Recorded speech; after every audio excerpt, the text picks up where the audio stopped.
now that your eardrums are blown out, and it's time to talk comic books with my buddy Gabe Eltaeb.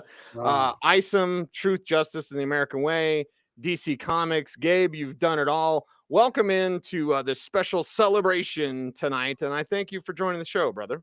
Oh, man. Thank you so much for having me. I've been a fan of you outside of comics forever on sports radio. I think you're great on there. I remember hearing you come on. I don't know if it was about a decade ago. You did all the fantasy football. You were like their fantasy guy, right? You would tell them, but you didn't host a show yet.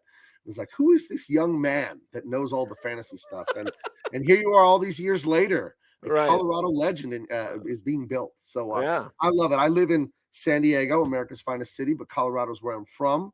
And I do listen to the podcast for Sports Radio 104.3 The Fan here in San Diego. So I'm representing Colorado someone. I am a Padres fan, though, not a Rockies fan. But I'm a Bronco fan through and through. Well, we're going to talk plenty of Broncos. Trust me, we could do a whole show about that. But let's talk comics and your background and how you got started in comics, why you love comic books, because this is a different medium from TVs or movies or video games. And like when you find people like you, like me, we love comic books. So what makes you love the medium of comic books? This is going to be an unsatisfying answer to you, but I don't know. All I can tell you is I love drawing. I love drawings, and I love to draw. I love to look at drawings, other people's drawings, and that's what it is for me. I don't know when I started drawing. I have always drawn. My earliest memories, I've always would draw. Like I said, I'm from Colorado. My grandparents had a Mexican restaurant for 50 years in Greeley, La Famosa Tortilla Factory Mexican restaurant. And before I was in kindergarten, I would hang out at the restaurant because my parents were working. My brother was in kindergarten, and I would pull out these reams of butcher paper, the kind they wrap the tamale masa in. I would pull out the butcher paper, and I would draw Star Wars space battles. And I was 3-4 years old, but I have very vague memories of doing that. Do you have any of that art? Do you have any of that butcher I have paper? lots of art from when I was young, but that stuff probably got crumpled up and thrown away by one of the adults. Okay. But I was quite precocious. I remember having a Mexican kitchen all to myself because my grandparents were in the tortilla factory part. I'd dunk tortillas in the taco meat and take bites. I'd walk out into the dining room and I'd sit at customers' table, just start eating their chips and go, "Hi, I'm Gabe. What's your name?" And just like, it was a wonderland. You're like a mascot for a Mexican restaurant. I had free reign of this Mexican restaurant to myself. So nice. Or Le Pues, I will say to my Mexican brother. Although I guess we're both Chicano, right? Because we're half Mexican. Whatever, whatever. My dad's from Libya, and then my mom's Mexican. So, and my mom's Mexican, and my dad's French and Irish. So I knew it was French. I knew Lammey was French, but yeah. We Americanized it when we came over here. It's originally Lammey, because right. So it's like Selena. I don't know if you ever experienced this, but like when Edgar James almost is like, we're not Mexican enough for our Mexican family. We're not white enough for our white family. So right. You grow up how you grow up, but you grew up drawing comics. You love drawing.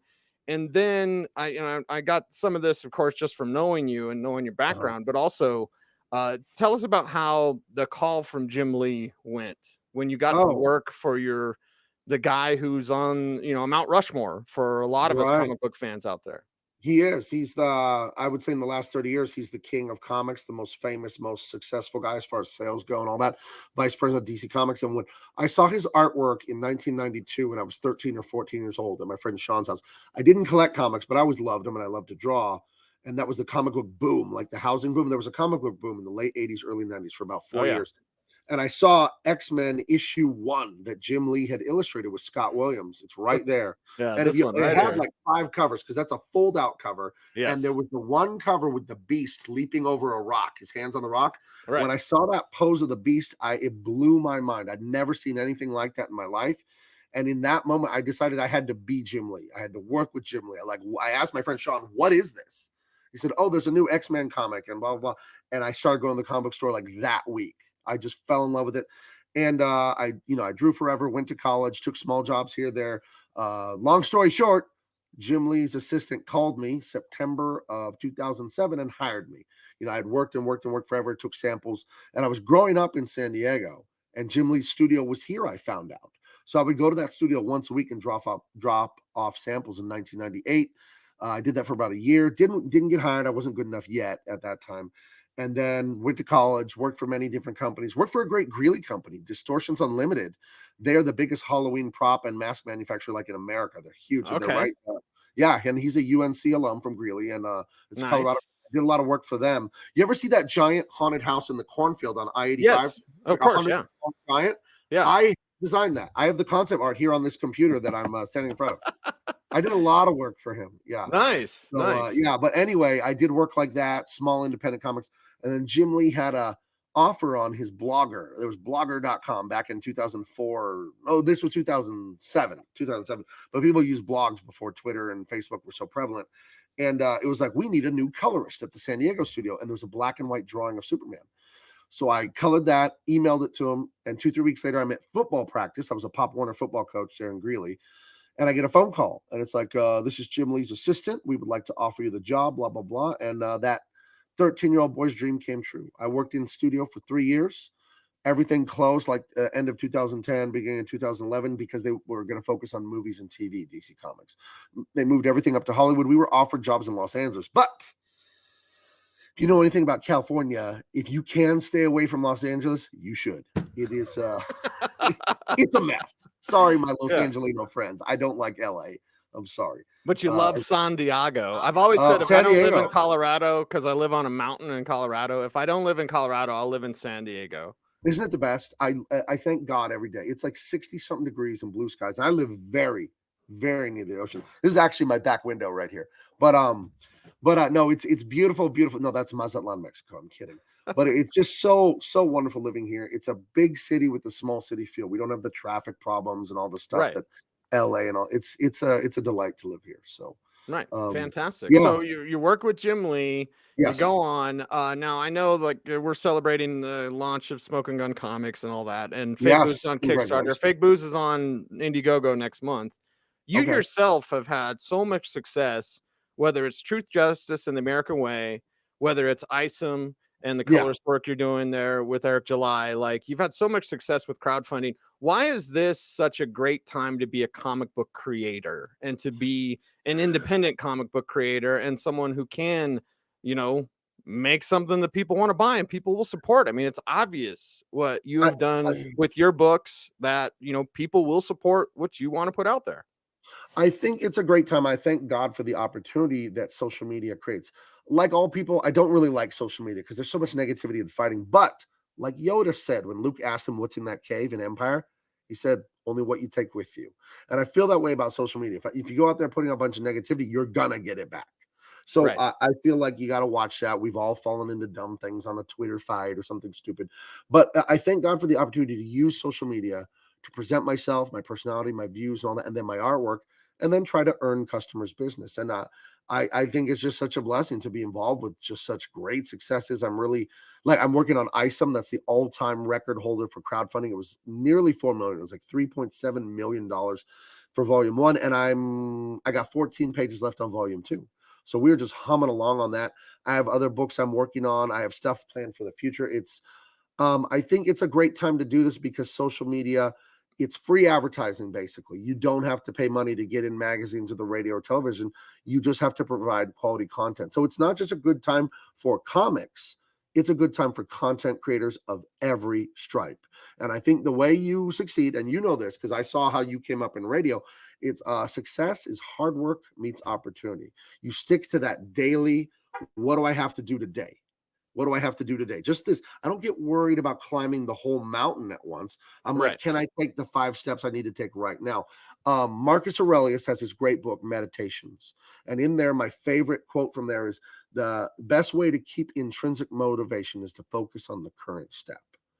Don't think about your whole journey. Know the map, but think about where you are right now and what you need to do, and just bite size, man. Just bite size. And you'll get there if you stay consistent. So for all content creators, it's a golden age. It's a golden age. There's money just sitting there for you to pick up, guys. Money and success if you'll do the work. It's right there in front of you. That's great advice for young creators out there. What does football, as a football coach, a football player, and a football fan, what does football have in common with comic books or creating? Because you said part of it is like do the hard work. Because everyone thinks when they watch football, like, oh, those guys get to play a game. Yeah, they're also highly skilled and they're also work their ass off. You know, I know very few lazy players. If you're lazy enough to get to the NFL, it's just because you're God gifted like that, naturally talented. But most of these guys work their ass off. They're in the league 3 years. And then, you know, some of them, even friends of mine, went on to like sell cell phones at the kiosk in the mall after playing in the NFL. I mean, that's how that business is, man. So how is it, the things that you can take from sports? Because I can always tell in the workplace, I'm sure you can too. When you meet somebody new on the job, you're like, you didn't play sports, did you? Right. You can tell those guys, you can smell them from a mile away. Oh, yeah. I played high school football and then I coached it forever. I told you before we went on the air, my son was so successful. They won the championship. The championship here is called CIF. They won that as a sophomore, and then as senior year, they won the Southern State title. His quarterback, I'm sure you heard of him, was Braxton Burmeister. He has every California pat. That was the quarterback for my son's team. Nice. And but football informs comics not enough. I wish it did more, because I'm not an artiste. I'm an artist, but guys in this business, a lot of them, they're artsy, they're sensitive. If you confront them about anything, they shut down. And it's not great energy from a lot of these guys. And I wish there was more sports mentality in this business, because what it will do for you if you have the work ethic and you understand that you're a craftsman, and don't be pretentious. And I worked construction, I worked in warehouses, I worked a lot of blue collar stuff when I was younger, and I approach comics exactly the same way. I get up early, I have my coffee, I get to work, and I don't think I'm a special boy because I know how to write and draw. I think I'm no different than someone making sandwiches at Subway. I don't look at it any different. And I told you, my grandparents had that Mexican restaurant. I worked in there plenty, making tortillas. My father's been a gourmet chef for 50 years. I worked catering in kitchens with him, and that is hot, sweaty, hard, long hours, and you just get used to it. You understand? And I think the thing about football that relates to comics is the group effort and everyone pulling and doing, as the great Josh McDaniels said, do your job and stop making stuff up. You know, you put Tyler Columbus into shock if you bring up that quote, because he was yelling at Tyler. Oh, really? So Tyler, who hates Josh McDaniels. Sorry, I'm telling your tales, Tyler, but like Tyler hates McDaniels because when McDaniels was yelling that, it was at Tyler. Oh, that was Tyler getting it, huh? Okay. Yeah. Well, Tyler has this great story, though. When Peyton Manning came in and they all cheered, Tyler was also coming in. And maybe those cheers were more for Tyler than Peyton. That's how I've heard Tyler tell it that way with the right. Halftime of week 17 against the Chargers with the number 1 seed on the line before Super Bowl 50.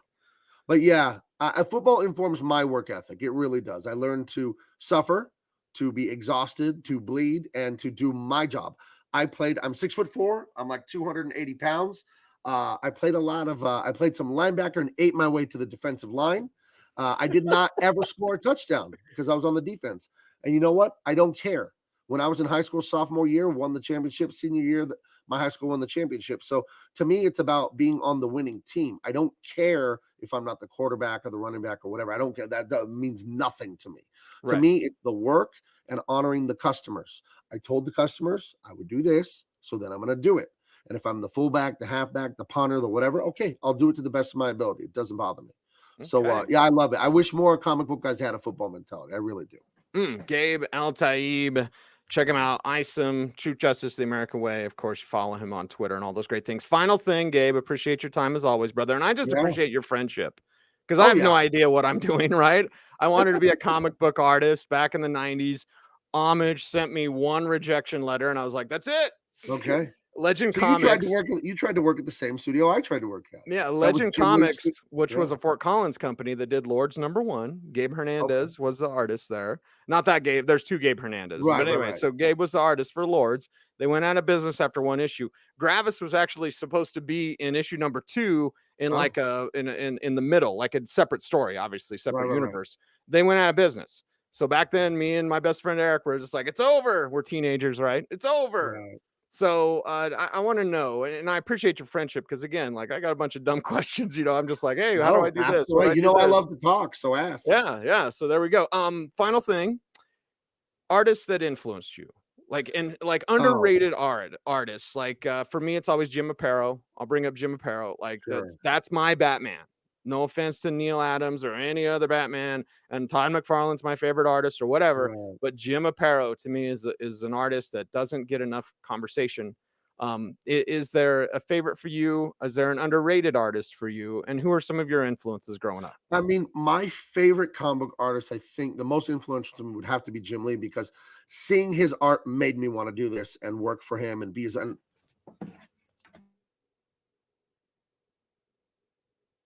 he, gave me his Padre baseball tickets one night because he couldn't use them. I took my wife, like, we were friends, and he's the man that hired me. He did, not Warner Brothers. It was a talent search directed by him. If the 13-year-old me knew that, he'd fall over. So I would say Jim Lee. I love craftsmen. I love guys that really get it done. Again, that work ethic, getting in the mud, getting dirty. I love the football mentality. And I can tell the artists that, like, they have that. And there's a Filipino artist. He worked a bunch for DC Comics, like in the 60s, 70s. Nestor Redondo, one of my absolute favorite artists. And there's a lot of fine artists that influence me. Obviously, everyone loves Frank Frazetta, J.C. Leyendecker, Paul Bonner. Warhammer, those orcs and Space Marines. Yeah. Paul Bonner was is a great illustrator and illustrated a ton of that stuff in the 80s and the 90s. I have his art books. You come to my house, I have hundreds of art books. I collect those things like crazy. But there's so many artists that I love. But those are the ones that come top of mind first. Those right there. And now don't invite me over to your house, Gabe, because then next thing you know, I'll be like, hey, I can fly to San Diego for $60. Like, come on down. Right near the beach. Right. You come to the beach. Look it right out my window here. Waves crashing. But there's a restaurant in La Jolla, which is very near my house. I don't want to dox myself, but okay. Called the Marine Room. Very expensive. White tablecloth, 4-star dining. And it literally is on the water, and the waves pound the water. And every few years, the waves cave in when the windows cave in, when the waves break it. But if you want to eat in a fine dining, like French style white tablecloth with waves hitting the window, come to the Marine Room. I've eaten there twice.